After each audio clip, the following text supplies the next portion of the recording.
Film ini menceritakan sebuah kisah tentang takdir dan pertemuan tak terduga melintasi tiga benua yang berbeda. Di awal film, kita disajikan dengan seorang wanita tangguh yang naik motor melawan sekumpulan penjahat. Sekilas tampak seperti adegan-adegan action. Ada adegan jotos-jotosannya juga. Tapi ini bukan film action ya. Ternyata itu semua adalah mimpi dari wanita muda yang sedang diteriaki ibu kosnya karena telat membayar kos selama 2 bulan. Dengan semangat, ibu kos melempari semua barang-barangnya dari lantai atas dan mengusirnya. Inilah Jiaoye, si tokoh utama yang bekerja sebagai seorang pendamping kasino di kota Makau. Kesehariannya ia bekerja menemani para pelanggan saat mereka berjudi, dan penghasilannya berasal dari uang tip yang pelanggan berikan. Ayah Jia adalah seorang penjudi. Di masa kecil, ia dibawa ke kota Makau dari kota asalnya yaitu Tiongkok. Namun sayang, ayahnya meninggal dan menyisahkan hutang sangat banyak yang kini harus ia tanggung. Seperti biasa, dia berdandan rapi dan cantik untuk mendampingi pelanggan. Dia juga hafal dengan tiap-tiap pelanggan, mana yang penjudi kelas kakap atau yang hanya gegayaan saja. Hari itu, ia menemani seorang pengusaha kaya bernama Tuan Deng. Sepertinya hoki baru berpihak padanya, dan Tuan Deng pun memenangkan judi. Dari tatapannya, sepertinya Tuan Deng mulai tertarik pada Jia. Bakat judi ayahnya seperti menurun ke Jia. Ia kerap menang dan hasil uangnya untuk membayar sisa hutang almarhum ayahnya. Karena ia diusir dari kos-kosan lamanya, kini ia menginap di rumah ibu tirinya yang bernama Buling. Buling juga bekerja sebagai pembagi kartu kasino. Sekalipun sudah cerai mati dengan ayahnya, Buling sangat baik dan bersedia menampungnya. Mari kita kenalan dengan tokoh kedua, yaitu Daniel Luo. Pekerjaannya adalah seorang broker properti di Los Angeles yang hidup sukses secara finansial. Pokoknya jualan rumahnya laris manis dan memiliki banyak klien. Hari itu, Daniel mendapat klien seorang ibu kaya raya bernama Nyonya Wang. Nyonya Wang memiliki anak tunggal bernama Charlie yang pendiam dan selalu memakai headphone. Ibu itu sepertinya sedang mencari rumah yang akses jalannya dekat dengan sekolah-sekolah favorit di kota Los Angeles. Saat sedang survei rumah, ternyata malah Daniel yang naksir dengan rumah itu dan ingin membelinya. Halamannya sangat luas dan otak bisnisnya mengatakan jika rumah itu dirobohkan dan dibangun 2 rumah, keuntungannya akan berlipat ganda. Ia lalu bilang pada kliennya, jika rumah itu rapuh dan tua dan dinding keropos karena rayap, ia ingin agar Buang tak jadi membeli rumah itu.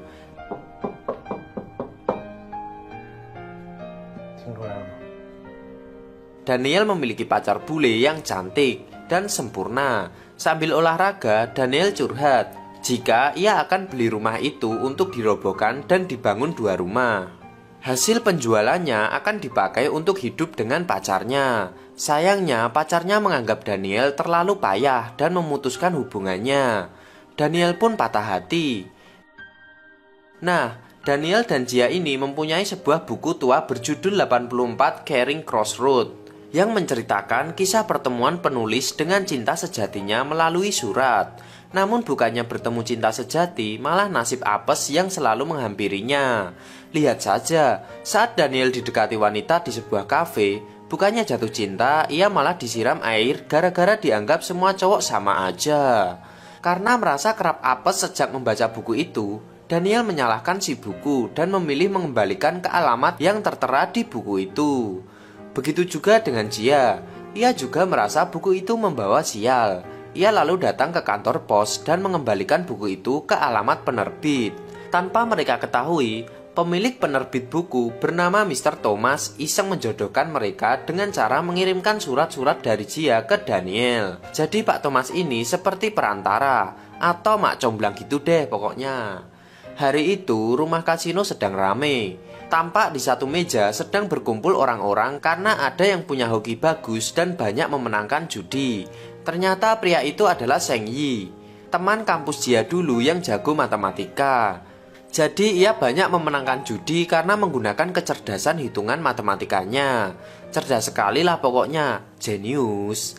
每次选择都是经过数理统计的精算结果，要考虑随机变量和概率分布。 Sebenarnya Jia sangat kesulitan dalam hal uang. Ya karena untuk melunasi hutang-hutang ayahnya. Pagi itu ia pinjam ke bank pelecet 1 juta dolar agar bisa berjudi. Ia berharap akan hoki malam itu. Uang 1 juta itu ia pinjamkan pada temannya si Seng dan berharap bisa menang nanti malam. Dia sudah berdoa sejak pagi dan optimis 100% akan menang. Mari kita kembali ke Daniel yang mendatangi pemilik rumah yang akan ia beli. Ternyata pemiliknya adalah kakek nenek yang hanya tinggal berdua saja. Namun sambutan kakek seperti waspada dengan Daniel. Dengan sabar, Daniel mengenalkan diri dan menunjukkan semua prestasinya dalam bidang properti. Usai melobi sepasang kakek dan nenek itu, ia kembali ke kantor dan menemukan sebuah kiriman buku versi bahasa Mandarin dan surat dari Jia. Tapi surat itu tak ada alamat yang tertara. Hanya bertuliskan pergilah jauh-jauh buku ini. Tibalah saatnya bagi Jia dan kawan-kawan untuk berjudi. Sayangnya keberuntungan lagi-lagi tak berpihak padanya. Seng terus-terusan kalah dan uang 1 juta dolar melayang sia-sia. Ya namanya juga judi. Mau dilihat dari sudut manapun tetap merugikan. Usai judi mereka saling menyalahkan satu sama lain. Saking bingungnya Jia ngide untuk berutang lagi esok hari. Namun Seng dan kawan-kawannya keberatan jika harus membantu bertanggung jawab mengembalikan. Jia pun kecewa dan memilih pergi meninggalkannya. Dengan perasaan campur aduk, ia menangis sepanjang perjalanan pulang.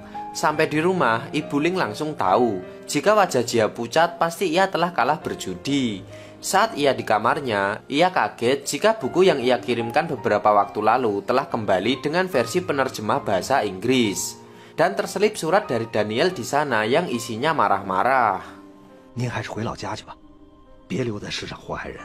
不以滚床单为目的的搭讪都是耍流氓。 Disinilah kisah ini dimulai. Jia pun membalas surat itu dengan makian juga, dengan tulisan yang jelek dan berantakan. Setelah surat itu sampai ke Daniel, mereka pun balas-membalas yang intinya adalah berantem. Saat tengah menulis surat, teman Daniel menyarankan agar rumah yang akan dibelinya tak perlu diubah apapun karena sangat klasik dan bagus. Namun Daniel tetap ingin merobohkannya. Selang beberapa saat, telepon berbunyi dari nenek.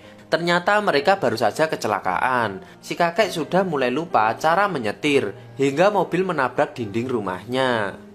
Di dalam rumah, nenek terus menangis karena mereka tak punya asuransi untuk memperbaiki rumahnya. Kakek pun berencana menunda menjual rumah dan ingin memperbaikinya dulu. Daniel menawarkan diri untuk membelinya, namun kakek menolak karena Daniel belum menikah. Rumah itu sangat cocok jika ditempati oleh sebuah keluarga. Adegan dilanjutkan saat Daniel membantu kakek menerjemahkan surat yang akan dikirim ke cucunya di NASA. Disinilah kakek mulai akrab dengan Daniel. Malam harinya, Daniel menulis surat balasan lagi untuk Jia. Dari yang awalnya berantem, kini berubah menjadi diskusi banyak hal. Tentang keberuntungan, tentang kehidupan, dan juga cinta. Jia menebak Daniel adalah seorang profesor yang membosankan karena bahasanya yang formal dan tulisannya yang rapi. Daniel juga mengiyakan. Di surat itu, ia berlagak seperti profesor cerdas yang mengajar para mahasiswa. Mereka pun mulai membayangkan seperti apa wujud masing-masing. Di bayangan Jia, Daniel adalah pria bertopi dan kacamata, pakai jas formal dan selalu membawa buku kemana-mana. Sedangkan di mata Daniel, Jia adalah gadis muda polos berambut pendek dan cupu. Mari kita kembali ke realita. Ditagih hutang adalah makanan Jia sehari-hari. Bahkan ia sampai dibuntuti ketika berangkat kerja. Ditungguin pula. Jia meminta untuk diberi kelonggaran waktu karena ia sedang benar-benar tak punya uang saat itu. Hari itu Daniel menemani kakek ujian SIM pasca kecelakaan. Walaupun sudah dijelaskan panjang lebar oleh Daniel, kakek tetap merasa bingung. Alhasil baru saja mulai tes mengemudi, kakek menginjak gas terlalu kencang dan membuat petugas marah-marah. Ternyata kakek ini tak bisa bahasa Inggris, jadi sulit memahami instruksi. Daniel pun berusaha menenangkan petugas yang marah-marah dan tak meloloskan ujian SIM-nya. Sedangkan nenek hanya tertawa saja melihat tingkah suaminya itu. Saat akan mengantarkan mereka pulang, barulah diketahui jika selama ini kakek dan nenek tak punya surat nikah. Sedangkan itu sangat penting untuk melengkapi dokumen penjualan tanah. Daniel pun mulai mengatur strategi agar kakek dan nenek punya surat nikah. Sekalipun Daniel memiliki karir yang bagus, namun tidak dalam hal cinta. Baru saja ia punya pacar baru lagi, pacarnya minta putus karena sudah dilamar oleh orang lain. Daniel pun patah hati. Di tengah rasa sedihnya, ia curhat pada Jia lewat suratnya. Baginya cinta hanyalah ilusi saja. Jia merasa hidupnya tak pernah tenang gara-gara hutang ayahnya. Bahkan saat dia pulang kerja, harus bersembunyi-sembunyi karena dikejar para penagih hutang. Tuan Deng si pengusaha kaya memintanya ditemani bermain judi di rumah kasino.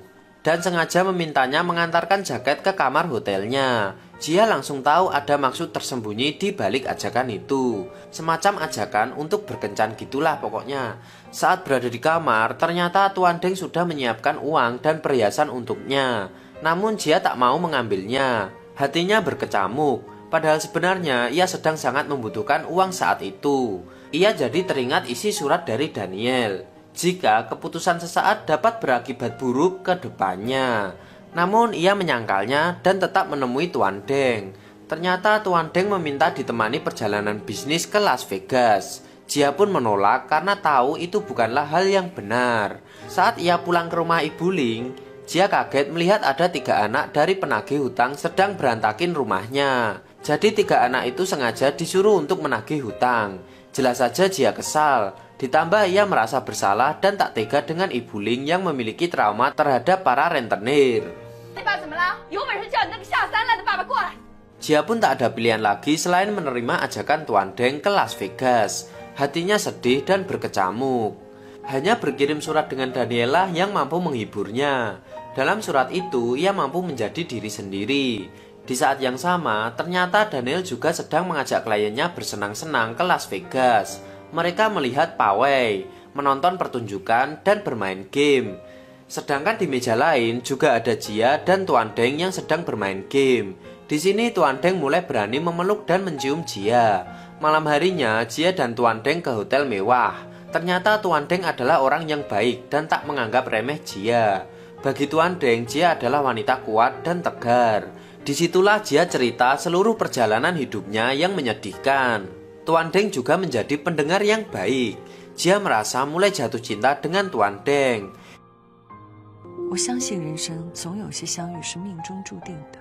Esok paginya, ia mendapat telepon dari rentenir jika mereka terus saja mengganggu Ibu Ling. Tuan Deng dengar semua percakapannya dan langsung memberikan uang $1 juta dalam bentuk cek dan akan membiayai semua kebutuhannya jika bersedia menemaninya lagi. Jia menolak tawaran itu. Ia hanya mengambil uang 1 juta dan akan mengembalikannya sesegera mungkin. Dan itu benar-benar membuat Tuan Deng heran. Jia pergi ke bank sambil menangis. Ia sadar tak ada cinta yang benar-benar tulus di hidupnya. Bahkan ketika ia mulai percaya dengan Tuan Deng, ternyata ujung-ujungnya sama saja. Di tengah kegalauannya, sebenarnya Jia ini kerap berpapasan dengan Daniel. Sayangnya mereka belum benar-benar berkenalan. Jadi ya hanya sepintas saja. Saat itu Daniel sedang menemani kakek dan nenek untuk menonton film 3 dimensi. Setelah usai bersenang-senang, Daniel mengajak mereka ke gereja. Ternyata, demi bisa mendapat dokumen surat nikah untuk keperluan menjual tanah, Daniel mengajaknya melakukan pernikahan dadakan. Dengan berbagai cara, Daniel merayu kakek agar mau melakukan janji nikah dan mendapatkan akta. Karena menolak memakai gaun dan jas, mereka pun memilih memakai kaos couple saja. Di saat yang sama, Jia yang habis mengambil uang dari bank mampir ke gereja dan menyaksikan pernikahan singkat itu. Uniknya, karena sang kakek merasa sudah menghabiskan 70 tahun bersama, janji sucinya ia ubah. Isinya kira-kira begini. Ia ingin nenek meninggal duluan, agar kakek saja yang merasakan sedih karena kehilangan. Ia tak sanggup melihat orang yang dia cinta menangis karena ia ditinggalkan selamanya. Dia juga janji, di masa-masa tuanya ini ia akan merawat istrinya, sekalipun terkadang merepotkan. Di bangku belakang, Jia menangis menyaksikan semua janji itu. Disitulah Jia sadar, meninggal bukanlah hal yang harus ditakuti. Seperti kisah kakek dan nenek tadi.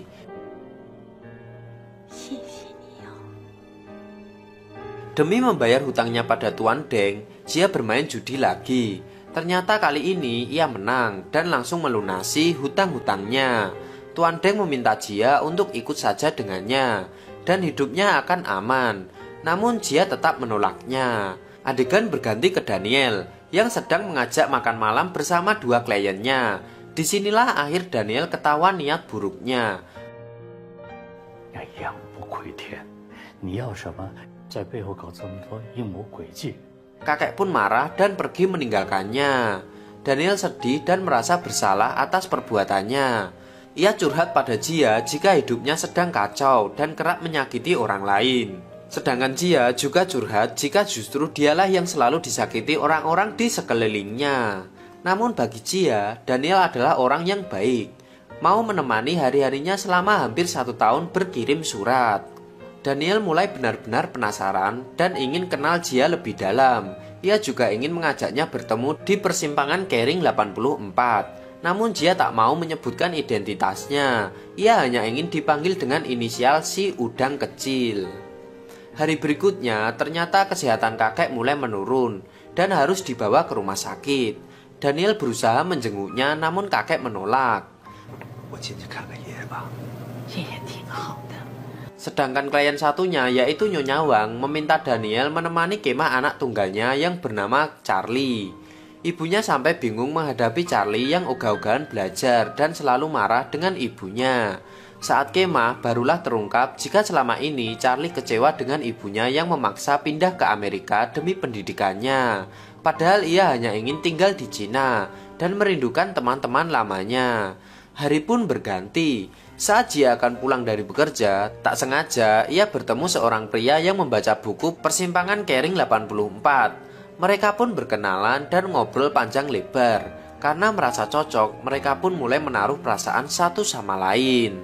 Jia masih berusaha mengirimi surat ke Daniel dan membayangkan jika pria yang ia temui adalah Daniel. Kehidupan Daniel berjalan seperti biasanya. Saat ia bertemu dengan Nyonya Wang, Daniel menyarankan agar mereka berlibur ke Cina agar anak-anaknya dapat melepas rindu dengan teman-temannya. Sejak itulah hubungan Nyonya Wang dan anaknya akur kembali. Daniel mulai merasa hidupnya lebih berguna dengan membantu orang lain. Sayangnya lagi-lagi Jia apes dalam hal cinta. Ternyata pria yang sedang dekat dengannya adalah suami orang dan hubungan mereka pun kandas. Dalam suratnya, Jia benar-benar putus asa dengan cinta. Dia merasa sendirian dan tak punya keluarga. Justru satu-satunya orang yang paling mengerti adalah Daniel. Esok harinya, Daniel meminta nenek memberi kejutan untuk kakek dengan cara memutar video cucunya yang bekerja di NASA. Kakek pun terharu bahagia. Sayangnya, pagi harinya kakek meninggal dunia. Daniel ikut dalam prosesi kremasi dan menemani nenek membuang abunya di danau, yaitu tempat pertama kali kakek dan nenek jatuh cinta. Nenek juga menjual rumah itu pada Daniel dengan harga sangat murah, asalkan bangunannya tidak dirobohkan. Namun sejak saat itu komunikasinya dengan Jia terputus. Ia sudah berusaha mengirimi banyak surat, namun tak pernah ada balasan. Begitu juga dengan Jia. Dalam keadaan itu mereka sangat hampa dan saling merindu, bahkan marah karena pergi tanpa pamit. Beberapa bulan kemudian, terdengar kabar jika Mr. Thomas, si dalang dari percomblangan ini, telah meninggal. Dengan sedih, mereka berdua datang ke pemakamannya. Di atas peti, mereka meninggalkan ucapan terakhirnya. Tak sengaja, Daniel melihat kertas kecil berinisial si udang kecil. Ia langsung sadar jika wanita yang selama ini ia cari berada di situ. Namun karena tak tahu, ia pun kembali ke persimpangan Kering 84. Di saat yang sama, Jia juga sedang berada di sana dan bingung akan mengirim surat kemana. Ia lalu bertanya pada Daniel. Daniel langsung mengenali tulisan itu. Disinilah.